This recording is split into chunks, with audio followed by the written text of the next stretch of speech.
Expedia and Visit Scotland invite you to come step into centuries of history that await in Scotland.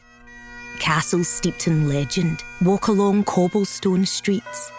Come share the warmth of stories passed down through generations. This is a place with a past that is fully present today and all yours to explore. Plan your Scottish escape today at expedia.com/Visit Scotland. Salut tout le monde, bienvenue au 12e épisode spécial pour les abonnés du podcast. Je vous remercie comme à chaque mois de me soutenir dans mon travail, c'est vraiment apprécié. Merci, je sais pas quoi dire de plus, mais sans plus tarder, je réponds aujourd'hui à 4 questions que j'ai reçues. La première vient de Philippe.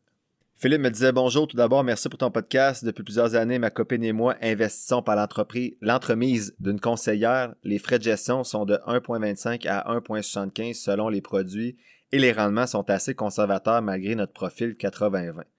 Quoi qu'il en soit, après un long processus d'éducation financière et une introduction à la gestion autonome via Disney pour nos comptes non enregistrés, on a pris la décision de devenir des investisseurs autonomes pour tous nos avoirs. Donc, il me faisait son bilan combiné pour le couple. Je vous épargne le bilan du couple, mais en gros, sa question, c'était « Quelle serait selon toi la meilleure stratégie d'intégration au marché? » A priori, il envisageait de transférer chacun des comptes dans un FNB à intérêt élevé comme Cash.to par exemple. Et sa sous-question, c'était à quelle fréquence devrait-il investir, intégrer le marché boursier avec ses avoirs et avec ses différents comptes. Donc en gros, il transférait le tout sur un FNB à intérêt élevé et après ça, il aimerait ça commencer à intégrer le marché progressivement avec différents montants d'argent. Donc, je répondais « Merci d'écouter le podcast, puis bravo pour ces beaux chiffres-là. Là, il y avait vraiment un beau bilan, c'était bien. » Et j'y disais que la gestion autonome et efficace de ses finances allait lui permettre d'atteindre peut-être un patrimoine encore plus intéressant. J'y disais d'abord, comme toujours, l'avertissement, je ne suis pas conseiller financier, j'ai aucune licence, donc tout ce que je réponds dans le podcast d'aujourd'hui, c'est vraiment mon opinion. Et si vous avez des questions plus précises, vous devez consulter une personne professionnelle du domaine. Donc, pour ma bonne réponse à sa question, c'est d'intégrer le marché hier. Donc, ce que je voulais dire, c'est que tout ce que je lis ou j'entends sur l'intégration du marché avec des gros montants, c'est d'y aller all-in à chaque fois d'un coup. Donc, on appelle ça le lump sum. Dès que l'argent est disponible, tu l'investis. Au contraire du DCA, le Dollar Cost Averaging, où tu vas investir un montant X à chaque mois, par exemple, de façon plus progressive. Donc, ce que je disais, c'est si sa stratégie, c'est d'investir à la fin du mois comme moi. Si moi, je recevais un cadeau de 50 000 $, je devrais l'investir en entier à la fin du mois selon ma stratégie. Donc, si demain, je reçois 50 000, le dernier vendredi du mois, je vais investir le 50 000. La logique derrière ça, c'est qu'historiquement, le marché boursier monte. Donc, inutile de tenter de synchroniser avec lui, de le timer. Les études montrent que le lump sum, comme je viens de vous parler, bat le DCA sur un an pour le même montant total dans 66% des cas, si je me rappelle bien. Je n'ai pas le chiffre précis, mais dans 66% des cas, c'est mieux d'investir le montant en une fois plutôt que de l'investir avec des sommes précises de façon plus progressive avec le DCA. Dans leur cas, je disais que je comprenais que c'est des gros montants, là, donc ils ont 2 à 300 000 dans les différents comptes, puis que ça ferait chier d'investir tout ça, puis que ça drop de 20% dans les 3 prochains mois, même si on sait bien que ça remonterait après dans les années qui vont suivre. Là.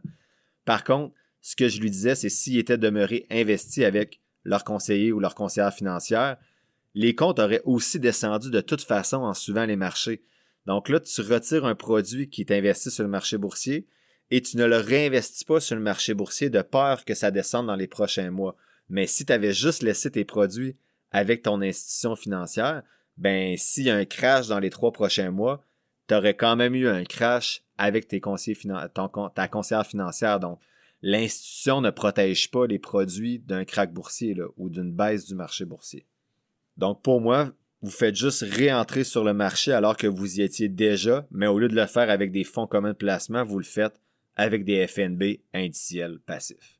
Donc, la réponse logique, ça serait de tout investir selon votre profil 80-20 dans quelque chose comme VGRO, par exemple. C'est un produit Vanguard tout en un, mais il y a d'autres compagnies qui produisent des 80-20 tout en un, ou quelque chose qui fait votre affaire à toi et ta conjointe.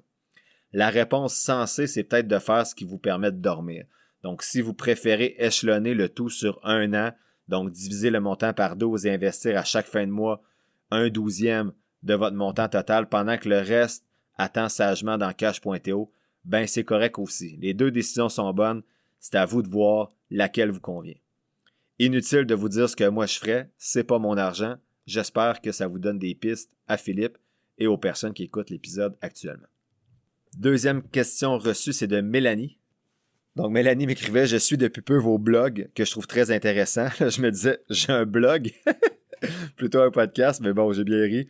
Elle disait qu'elle connaissait rien au placement, à la bourse, puis qu'elle aimait bien la façon dont je verbalisais, même si par moment elle ne comprenait pas. Merci Mélanie. Elle dit que sa situation, c'est qu'elle est en négociation de convention collective, puis elle attend une rétroaction qui est échelonnée sur plusieurs années. Donc, elle veut placer cette rétroaction-là sur le marché boursier. Sa question, est-ce que c'est plus avantageux que ce soit son employeur qui s'occupe de faire le placement? Quels en sont les impacts? Ou, si ça nous est versé en un ou deux versements et qu'elle le place elle-même, est-ce qu'elle serait pénalisée d'une manière quelconque par rapport à l'impôt? Ça va être quoi l'impact? Donc, finalement, sa question, c'est vraiment fiscal.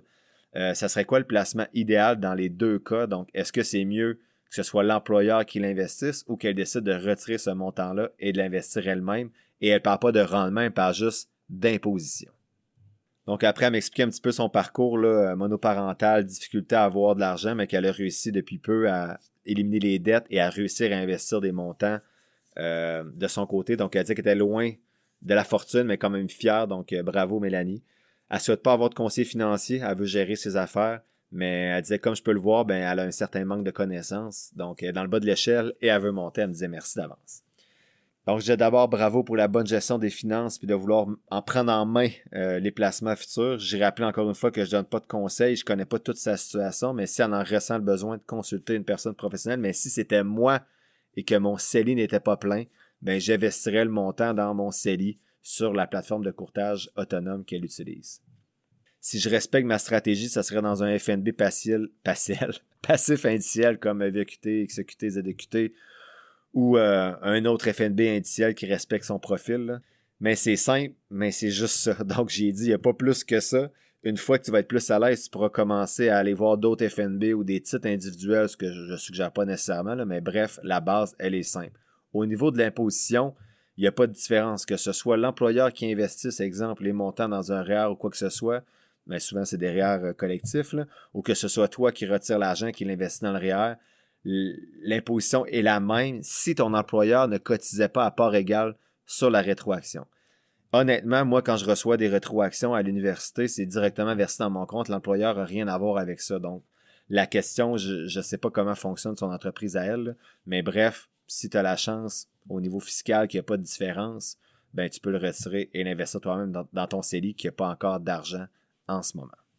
Question numéro 3, c'était Jean-Michel. Il disait « Salut, je trouve ton podcast super intéressant, facile à écouter. J'apprécie vraiment le temps que tu mets pour les auditeurs. Merci Jean-Michel. » Et sa question, si tu as à peu près 400$ à mettre par mois pendant 20 ans sur 3 FNB différents, quel serait ton top 5 des FNB? Merci beaucoup pour ton podcast. Lâche pas. Merci Jean-Michel. Donc là, j'ai répondu des tops, genre top 5, top 10. C'est vraiment mon genre de question. Puis j'aime ça écouter ça dans des podcasts. Donc, j'étais content d'y répondre. Donc, la réponse facile, ça serait que tu as seulement besoin d'un FNB, soit VEQT, XEQT, ZEQT. Donc, je disais One ETF to rule them all. Donc, je disais désolé, un petit accord avec le Seigneur des Anneaux, mais bon, ça n'a pas rapport ici. Je disais, si je dois me mouiller davantage, voici ce que serait mon top 5 selon chaque indice que je juge pertinent pour les prochaines années et le FNB que je juge le plus pertinent dans chacun de ces indices-là. Si on commence avec le premier indice qui est pour moi un all-in-one, donc un tout-en-un qui ferait un peu tout ce qu'il y a sur la planète, mais pour moi, le meilleur choix, comme je viens de le dire, ça serait XEQT pour ses frais de gestion et sa répartition d'actifs, même si les rendements sont très similaires avec Vanguard, BMO et tout ça. Donc, si je veux un FNB seulement pour tout faire, j'irais avec XEQT. Pour suivre l'indice américain, j'irai d'abord avec le Total Market US et non un indice qui suit seulement le SP500. Ce que je disais à Jean-Michel, c'est que c'est difficile de se tromper avec le marché américain malgré la survalorisation des titres à mon avis actuellement.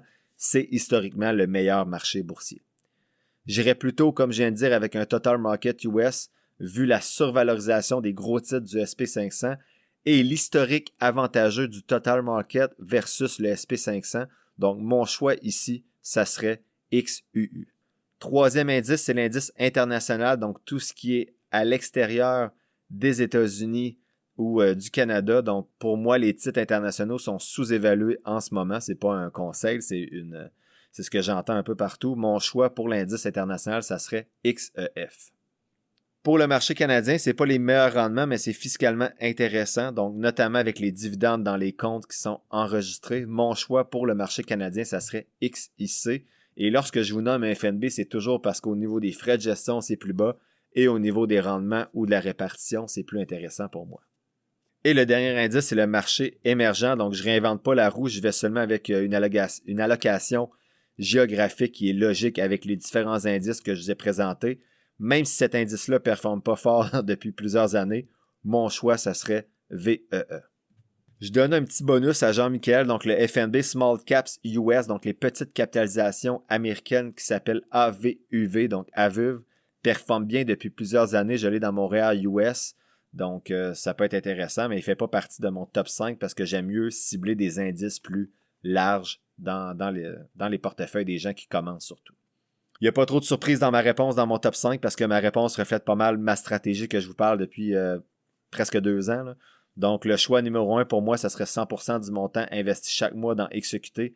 Sinon, mon choix numéro 2, ça serait 60% dans XUU, qui est le Total Market US, 30% dans XEF pour le volet international et 10% dans XIC pour le volet canadien. Donc, il n'y a pas de magie, juste les meilleurs FNB selon mes analyses pour les principaux indices mondiaux. Finalement, comme top 5, c'est un peu plate. Ça reflétait pas mal ma stratégie, mais au moins, je suis quand même assez cohérent dans mes propos, j'imagine. Quatrième et dernière question pour l'épisode d'aujourd'hui, c'était de François. Il disait qu'il y avait un petit problème avec mes épisodes. Ça sortait pas assez vite. Donc bref, il me disait que si j'avais des suggestions de podcasts dans le même genre en attendant mes prochains épisodes, que ce soit en anglais ou en français, c'était correct. Il disait qu'il était tombé par hasard sur les miens et ils avaient tout écouté en 3 semaines. Il y en a qui sont craqués, c'est quand même drôle. Bref, il disait qu'il avait lu la plupart des livres que j'ai résumés puis qu'il aimait mon approche, mes interprétations qui étaient différentes des siennes. Ça le faisait réfléchir. Ça y apportait une autre perspective. Donc, personnellement, il a déjà maximisé REER, CELI, REE et il se lance dans l'immobilier. Donc, il attendait ma réponse sur les autres podcasts avec impatience. Donc, j'étais bien content. Un autre top, mais là, maintenant, je vais faire un top 10 pour chaque type de podcast, soit francophone et anglophone. Et je lui disais que justement, j'allais avoir une trilogie d'épisodes sur l'immobilier. Donc, les épisodes 78 à 80 vont porter sur l'immobilier, ce qui est quand même intéressant, je crois, pour les personnes auditrices. Donc, mes podcasts en français, donc je les mets en ordre de préférence. Ça a bougé depuis ma réponse. Désolé, François. Donc, la réponse que j'avais donnée à François n'est pas la même que je vous présente aujourd'hui. Ça fait peut-être 5-6 mois que j'ai répondu à François. Et mon top 10 pour chaque langue a changé. Donc, en première position, c'est le balado Le Planif. Je trouve que ce balado-là, il est professionnel, il est intéressant, puis il aborde souvent des sujets spécifiques comme le régime épargne études enregistrées auquel je réfère souvent les personnes qui m'écrivent, qui ont des questions là-dessus, parce que c'est très poussé. Il y a souvent des experts qui viennent sur le balado, donc super intéressant. Deuxième position, c'est les chroniques de Pierre-Yves McSween. Donc, il y en a 2 par jour du lundi au vendredi. Donc, il y en a beaucoup, ce qui me permet de nourrir mon fil Spotify. Et surtout, c'est divertissant. J'aime beaucoup sa façon de présenter les choses. Est-ce que j'apprends des choses à chaque épisode? Non, mais c'est super divertissant. Souvent, c'est ça que je vais écouter dans l'auto quand j'ai un petit peu moins de temps parce que c'est des chroniques de 7 à 9 minutes habituellement. Troisième position, Finance 360. Le ton du podcast, je le trouve moyen, des fois un peu hautain, mais les sujets sont super intéressants. Et je trouve que dans tous les podcasts, c'est celui qui est le plus transparent. Il présente les prix d'achat, les prix de vente de ses différents titres. Et je trouve que même si ma philosophie, je ne fais pas du day trading peut-être comme lui, il y a aussi une philosophie d'investissement à long terme. Et je trouve que depuis que je l'écoute, donc depuis 3 ans et plus, il est toujours constant dans sa stratégie et dans son discours. Quatrième position, sujet capital. Donc, c'est deux personnes dans ce podcast-là. Ils lisent leurs feuilles, j'aime moins ça, mais il y a certains sujets qui sont intéressants et souvent basés sur la science. Ils publient peu, je pense à un épisode par mois, mais souvent, cet épisode-là est quand même intéressant en termes de contenu. Cinquième position, l'investisseur transformé. Donc, il publie peu aussi, une fois par mois peut-être, mais les sujets sont intéressants. Sixième position, l'art d'investir en bourse. C'est un podcast français qui est un peu plus poussé. Donc, j'apprends des choses encore dans ce podcast-là. Des fois, un peu trop poussé, là, mais vous regarderez le titre de l'épisode puis vous l'écouterez ou non à votre guise. 7e position, c'est gestionnaire en action. Je trouve que le son est à chier dans ce podcast-là. C'est un des premiers que j'ai commencé à écouter, mais c'est des épisodes qui sont courts, donc à peu près 5 minutes et qui sont faciles à écouter. 8e position, c'est Richissime, donc c'est un podcast français, c'est correct. Je vous dirais que depuis quelques mois, elle a changé sa formule, elle fait juste des entrevues maintenant. Ça m'intéresse un petit peu moins, mais il y a un bout, ces premiers épisodes, c'est intéressant quand même, ça parlait de philosophie d'investissement et tout ça, ce qui était quand même pertinent. 9e podcast, c'est à vos intérêts. C'est correct, c'est IA, je pense, qui fait ce podcast-là. Oui, c'est IA. C'est vraiment en surface, là. J'ai rien appris vraiment encore, mais ça passe le temps quand j'ai rien d'autre à faire que d'écouter des podcasts en m'entraînant ou en pliant le linge. Et 10e position, c'est Live Podcast. Donc avant, c'était Liberté 45 Podcast, là. Ça a été mon préféré pendant un bon bout quand je commençais à m'intéresser aux finances personnelles et à l'investissement. Je trouvais qu'Hubert, qui est l'animateur du podcast, posait des questions pertinentes. Maintenant, c'est soit parce que je connais plus ça ou je sais pas trop, mais ça me rejoint beaucoup moins. Avant, il y avait un partenaire si bon, là, je pense qu'il est rendu tout seul. Donc, depuis quelques mois, là, j'écoute plus d'épisodes, j'ai pas réaccroché. Je pense qu'il a changé la formule, il est plus rendu sur de la vente d'entreprise puis de la reprise d'entreprise. Là. Bref, il a changé un peu son angle d'entreprise, puis c'est bien correct, là, c'est son choix. Mais en termes de podcast, je l'ai laissé là parce que c'est quand même lui qui m'a inspiré à partir mon podcast, parce que je trouvais ça bien ce qu'il faisait. Mais depuis quelques mois, je vais vous avouer que je ne l'écoute plus. Mais si vous voulez l'écouter, il y a quand même des épisodes, dans les premiers épisodes, là, ou ceux qui datent de plus que quelques mois, il parle des fois d'assurance et tout ça, puis c'était super intéressant. Il y avait des invités parfois. Donc, il y a des épisodes qui sont encore très pertinents sur ce podcast-là, mais les nouveaux, je les suggère un petit peu moins. Dans tous ceux que je viens de vous nommer, j'écoute les 3 premiers religieusement. Donc, Balado le planif, Chronique de Pierre-Yves McSween et Finances 360. Et les autres, ça va dépendre du titre du podcast. Des fois, je vais les télécharger. Des fois, je les télécharge pas. En anglais, je vous les nomme plus rapidement. Donc, il y a Moose on the Loose en première position. C'est un Québécois qui fait un podcast en anglais, qui a une stratégie d'investissement basée sur la croissance des dividendes. Ce qui est intéressant avec Moose on the Loose, c'est un épisode d'à peu près 10 minutes, du lundi au vendredi. Donc, je le télécharge quand le titre m'intéresse. Et même si on n'a pas la même stratégie d'investissement, moi et lui, ça me fait quand même réfléchir parce que souvent, il va parler de philosophie d'investissement plus large que la stratégie en soi. 2e position, c'est The Canadian Money Roadmap. Donc, ce qui est intéressant, c'est que je pense qu'il y a un épisode aux 2-3 semaines. Les sujets sont souvent intéressants et c'est basé sur la fiscalité canadienne, ce qui est un plus. 3e position, c'est The Canadian Investor. Donc, c'est 2 gars, un Québécois et un Ontarien qui parlent de finances au Canada. Les épisodes sont plus longs, souvent plus d'1 heure, donc moi, ça me touche un peu moins. J'avais dit que j'essaie de couper mes épisodes parce que j'aime ça quand c'est long. Eux, c'est long.